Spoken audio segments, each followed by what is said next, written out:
2026 December లోపల Indian prime మినిస్టర్గా యోగి ఆదిత్యనాథ్ రావటం జరుగుతుంది. జై శ్రీరామ్. 2022 నుంచి 2025 అక్టోబర్ వరకు మొత్తం 19 ప్రెడిక్షన్స్ అనేవి నేను చెప్పినట్టు జరిగినాయి. అవన్నీ కింద డిస్క్రిప్షన్ లో ఇవ్వడం జరుగుతోంది. తులారాశికి అధిపతి శుక్రుడు. తులారాశిలో స్వాతి 4 పాదాలు, చిత్తా 3, 4 పాదాలు, విశాఖ 1, 2, 3 పాదాలు ఉంటాయి. ఈ నక్షత్రం వాళ్ళందరికీ నేను చెప్పే వార ఫలితాలు వర్తిస్తాయి.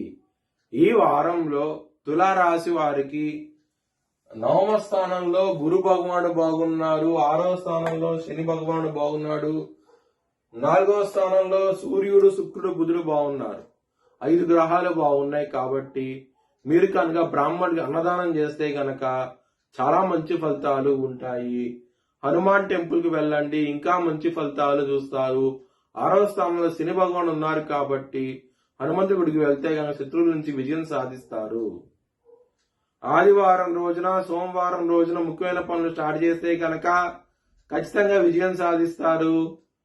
మంగళవారం, బుధవారము, గురువారం రోజున ముఖ్యమైన పనులు స్టార్ట్ చేయకండి. స్టార్ట్ చేసిన వ్యతిరేకత ఫలితాలు ఉంటాయి. ధన నష్టం వచ్చే అవకాశం ఎక్కువగా ఉన్నది. తులారాశి వారికి కుటుంబాధిపతి అయిన కుజుడు 4వ స్థానంలో ఉండి బలంగా ఉన్నారు కాబట్టి కుటుంబ పరంగా మాత్రం ఎటువంటి ప్రాబ్లమ్స్ ఉండవు ఈ వారం అనేది. ధన పరంగా మాత్రం ఏదో విధంగా మీకు ధనం అనేది చేతికి వస్తుంది. లాభాధిపతి అయిన సూర్యుడు 4వ స్థానంలో ఉండటం మూలంగా ధన పరంగా మాత్రం మీకు చాలా బాగుంటది ఈ వారం అనేది. లవర్స్ కి మాత్రం బ్యాడ్ టైం నడుస్తోంది. పంచమంలో రాహు ఉన్నప్పుడు 3వ వ్యక్తి మూలంగా ఇబ్బందులు ఉంటాయి. కొంచెం జాగ్రత్త తీసుకోండి ఈ వారం అనేది. హెల్త్ పరంగా మాత్రం బ్యాడ్ టైం నడుస్తోంది. కొంచెం జాగ్రత్త తీసుకోండి. ఇబ్బంది పడే అవకాశాలు ఎక్కువగా ఉన్నాయి ఈ వారంలో మాత్రం. కీళ్ళ నొప్పులు, బీపీకి సంబంధించిన సమస్యలతో ఇబ్బంది పడే అవకాశం ఎక్కువగా ఉన్నది.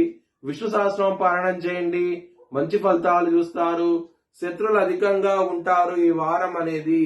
కాల భైరవ అష్టకాన్ని చదువుకోండి, చాలా చాలా మంచి ఫలితాలు ఉంటాయి. బిజినెస్ పరంగా మాత్రం పెట్టుబడులు ఎక్కువ పెట్టండి, మంచి ఫలితాలు చూస్తారు ఈ వారం అనేది. వృత్తి పరంగా మీకు చాలా బాగుంటది, ఎటువంటి ప్రాబ్లమ్స్ ఉండవు. సకాలంలో మీకు మంచి హైక్స్ రావటము, గ్రోత్ పరంగా ఇంప్రూవ్మెంట్ చూస్తారు ఈ వారం అనేది. మ్యారేజ్ పరంగా మాత్రం ఇక్కడ పంచమాధిపతి అయిన కుజుడు 4వ స్థానంలో ఉన్నారు, బలంగా ఉన్నారు. దీని మూలంగా మీకు మ్యారేజ్ కూడా సెటిల్ అయ్యే అవకాశాలు ఎక్కువగా ఉన్నాయి ఈ వారంలో మాత్రం. మీ భవిష్యత్ వివరాల కోసమై HLN జ్యోతిష్యాలను సంప్రదించండి. Please like, share and subscribe my channel.